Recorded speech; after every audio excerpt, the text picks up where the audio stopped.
Luke, thank you very much for joining us on Happier Talk. Thank you for having me, Tal. So, what is the president of iPEC doing in the World Happiness Summit? Let's see, the president of iPEC gets to be here because I handed off my CEO title about 6 months ago, largely so that I could go out and start stirring up a little bit more trouble around what it is that we do.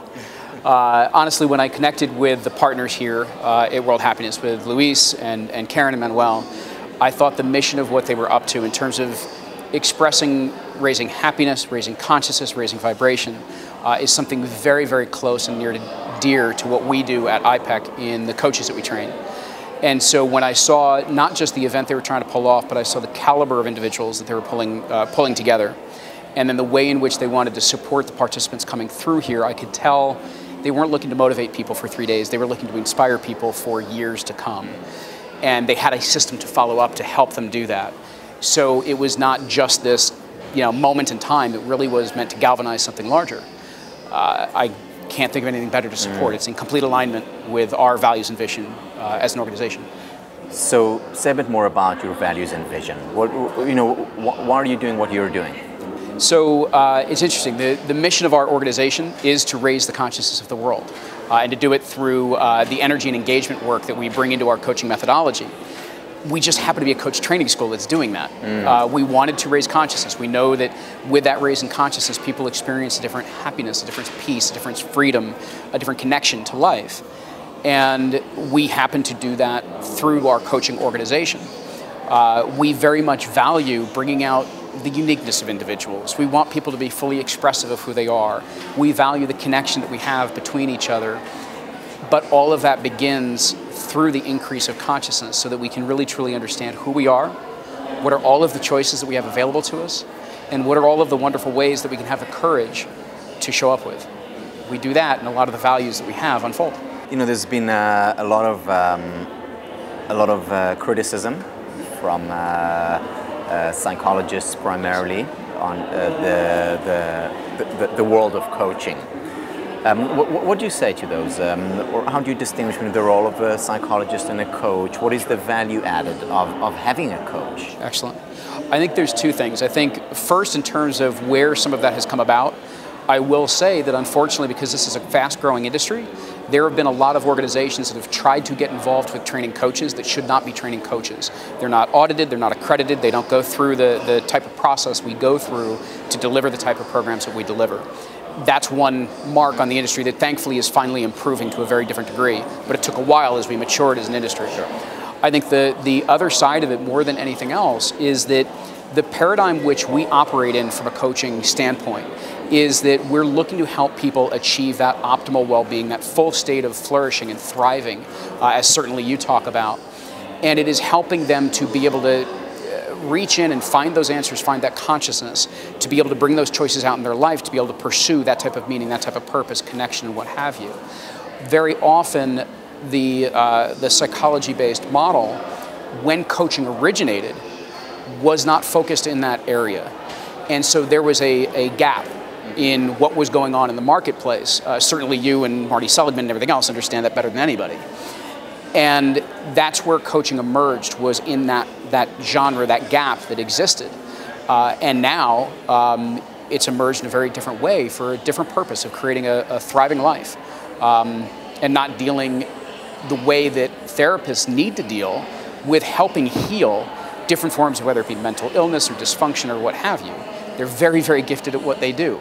As coaches are very gifted at what they do for a different purpose. So how do you see the relationship then? Because it sounds quite similar to the positive psychology mission. Focusing on what works, focusing on flourishing and thriving. Yes. How do you see the relationship between the field of coaching and the field of positive psychology? Honestly, hand in glove, because so much of, and honestly, I think because I've heard you say it as well, is that positive psychology from the research angle has provided so much of the science behind what coaching has been trying to do for the past 2 decades. And it's just been phenomenal to watch how some of this has unfolded.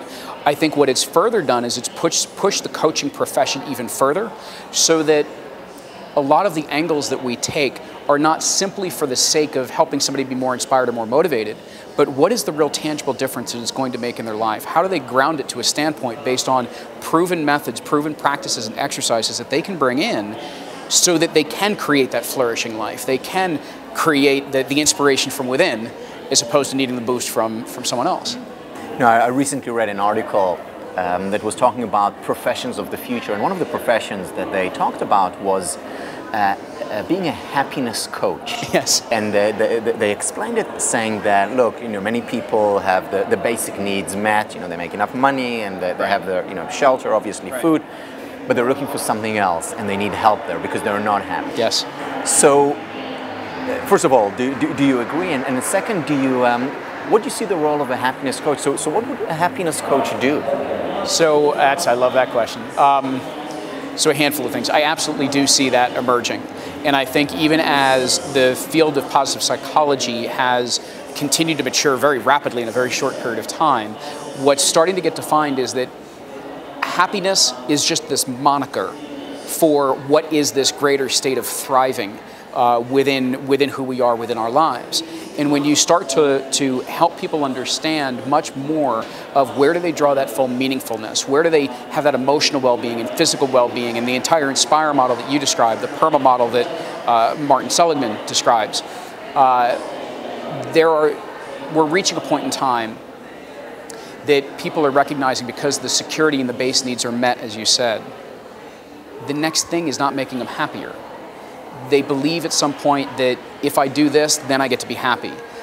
When I get the promotion, I get to be happy. When I take vacation, I get to be happy. All of a sudden, it's almost like maybe we burned through the cycle and we realize that's not working, and we're starting to look deeper. And to me, honestly, what I tend to focus on, and this is more for me personally than just the coaches that we train, is that meaningfulness of life. And even beyond purpose, but to understand who we are, what really makes us who we are, how do we live a values-based life, how do we connect to that purpose in reality so it's tied to what we do and how we live and how we raise our kids. And it's creating a different experience of life as a result of that. And the role of the coach would be then to raise levels of awareness about what is it in your life that provides you with a sense of purpose. How can you engage more with your family so that your action can become more deliberate, more purposeful? Deliberate's a great word for it. You know, the old Ralph Waldo Emerson quote of, David Thoreau quote of, "I went to the woods to live deliberately." And there is so much of that being the basis of coaching to help people step into a different level of awareness so they can be more proactive in their life. And that to me is the expansion of consciousness. When we understand what makes us work and what makes us tick and what do we find really important, but then consciously process that's how it would change my communication. This is how it would change my decision making. This is how it would change sitting around the breakfast table with my kids. Now it's very real and not conceptual. Luke, so as a coach in the area of flourishing and thriving, what makes you flourish and thrive? I think that what I have found at this point, because I would have answered this very, very differently through the years, what does now is that so many of the experiences that I'm very fortunate to have help me continue to peel back more and more of who I am. And it helps me to understand just more about myself and why do I enjoy the things that I do, and why do I connect to certain things in different ways, and the wonderful uniqueness of that. And then to be able to see it in my wife, and to see it in my kids, and to be able to support them in becoming their own unique expressions of who they are. I find that it's fascinating. It's, you know, you see the kids, we both have young kids, and to see the way that their personalities develop, and the more and more they live into it and get freer with their expression of themselves.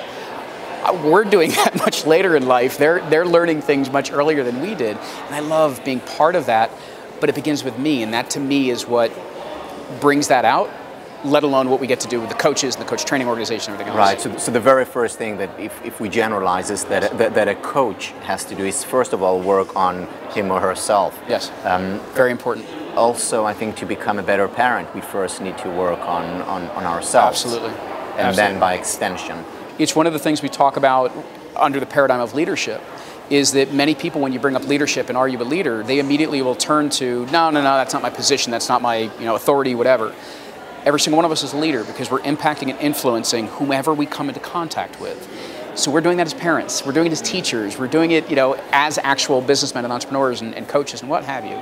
But to be aware of that impact and influence that you have on other people, including yourself, and being intentional and being conscious with it, makes for a much more mindful connection and much more mindful decision making.